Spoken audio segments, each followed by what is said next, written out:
அனைத்து இந்துக்களின் வீடுகளிலும் கட்டாயம் இருக்கும் ஒரு பொருள்தான் கற்பூரம். இந்த கற்பூரம் நல்ல வாசனையையும் கொண்டது. இந்த வாசனையை பிடிக்காதவர்களே இருக்க மாட்டாங்க. இந்த கற்பூரம் தான் இன்று பலரும் சளி பிடித்திருக்கும் போது பயன்படுத்தும் விக்ஸில் முக்கிய பொருளாக சேர்க்கப்படுகிறது.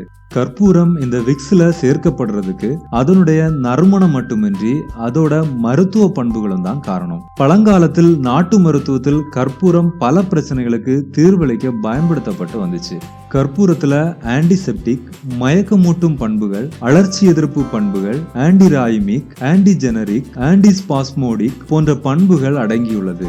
கற்பூரம் இரத்த சோகையை நீக்கும் மருந்து போன்று செயல்படுவதால மருத்துவத்தில் முக்கிய பொருளாக கற்பூரம் பயன்படுத்தப்படுது.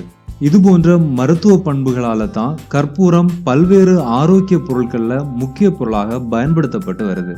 இந்த கற்பூரத்தினால கிடைக்கக்கூடிய நன்மைகளை பத்தி இந்த வீடியோல நாம பார்க்கலாம். நீங்க ஸ்மார்ட் டாக் சேனலை இதுவரைக்கும் சப்ஸ்கிரைப் பண்ணலனா கீழே இருக்கக்கூடிய ரெட் கலர் பட்டனை பிரஸ் பண்ணி சப்ஸ்கிரைப் பண்ணிக்கோங்க. கூடவே எங்களுடைய அனைத்து அப்டேட்களையும் நீங்க நோட்டிபிகேஷனா பெறணும்னா பக்கத்துல இருக்கக்கூடிய பெல் பட்டனையும் அழுத்துங்க. கற்பூரம் சளியில இருந்து நல்ல நிவாரணத்தை அளிக்கும். இது நெஞ்சு சளியை இலகச் செய்து சளியை வெளியேற்ற உதவியாக இருக்கும். 4 to 5 துளிகள் கற்பூர எண்ணெயோட 1 டேபிள் ஸ்பூன் பாதாம் எண்ணெயை சேர்த்து நெஞ்சு பகுதியில நன்றாக சில நிமிடங்கள் தேய்க்கணும். நாள்பட்ட இருமலை சரி செய்வதற்காக கற்பூரத்தை தண்ணீல போட்டு ஆய்வு பிடிக்கிறதன் மூலமாகவும் நல்ல நிவாரணம் கிடைக்கும். நல்ல சூடான நீர்ல சில துளிகள் கற்பூர எண்ணெயை சேர்த்து கலந்து அந்நீர்ல ஆவி பிடிக்கிறதால நெஞ்சுவலி மற்றும் இருமலில் இருந்து நிவாரணம் கிடைக்கும். பருக்களை போக்கும் மருந்தாகக்கூடிய கற்பூரம். கற்பூரம் பருக்களையும் போக்க உதவும். இது குறிப்பாக சருமத்தில் உள்ள பருக்களை போக்குவதோடு கருமையான தழும்புகள் ஏற்படாமலும் தடுக்கும். 1 கப் சுத்தமான தேங்காய் எண்ணெயை காற்று புகாத ஒரு ஜார்ல ஊற்றி அதில் 1 டீஸ்பூன் கற்பூர எண்ணெயை சேர்த்து நன்கு கலந்துக்கணும். பின்னர் இரவுல படுக்க போறதுக்கு முன்னால முகத்தை கிளின்சரால கழுவியதுக்கு அப்புறமா முகத்தை துடைத்து இந்த எண்ணெய் கலவையை முகத்துல தடவி 5 நிமிடம் மசாஜ் செய்யணும். அதுக்கப்புறமா இரவு முழுவதும் இதை ஊற வைத்து மறுநாள் காலையில முகத்தை கிளீன்சர் பயன்படுத்தி வெதுவெதுப்பான தண்ணீரால கழுகணும்.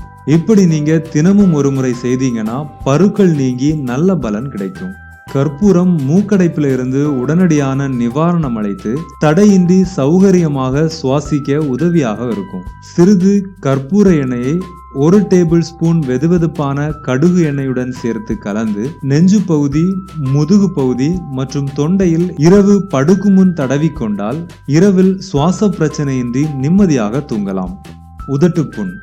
உதடுகளில் புண் ஏற்பட்டால் அது கடுமையான வலி மற்றும் எரிச்சலை உண்டாக்கும். இந்த பிரச்சனையிலிருந்து கற்பூரம் உடனடியாக நிவாரணம் அளிக்கும். 2 to 3 துளிகள் கற்பூர எண்ணெயை 1 டேபிள் ஸ்பூன் சுத்தமான தேங்காய் எண்ணெயுடன் சேர்ந்து கலந்து பஞ்சை பயன்படுத்தி உதடு புண்களின் மீது தடவி வர வேண்டும். இந்த முறையை ஒரு நாளைக்கு 3 to 4 முறை செய்து வர நல்ல நிவாரணம் கிடைக்கும். பேன் தொல்லையை நீக்கும் கற்பூரம். கற்பூரத்தை தேங்காய் எண்ணெயுடன் சேர்த்து கலந்து தலைக்கு பயன்படுத்தினால் பேன் தொல்லையிலிருந்து உடனடியான நிவாரணம் கிடைக்கும். 1 டேபிள் ஸ்பூன் கற்பூரத்தை பொடி செய்து 2 டேபிள் ஸ்பூன் தேங்காய் எண்ணெயுடன் சேர்ந்து கலந்து தலையுடைய ஸ்கால்பில் படும்படி தடவி ஷவர் கேப் அணிந்து இரவு முழுவதும் ஊற வைத்து மறுநாள் காலையில ஷாம்பு பயன்படுத்தி தலையை அலசணும். இந்த முறைய வாரத்திற்கு 2 to 3 முறை என 1 மாதம் தொடர்ந்து பின்பற்றி வந்தீங்கன்னா பேன் தொல்லையிலிருந்து ஒரே மாதத்துல நீங்க விடுபடலாம். இந்த வீடியோ பத்தின உங்களுடைய சந்தேகங்களை கீழே கமெண்ட் பண்ணி தெரியப்படுத்துங்க.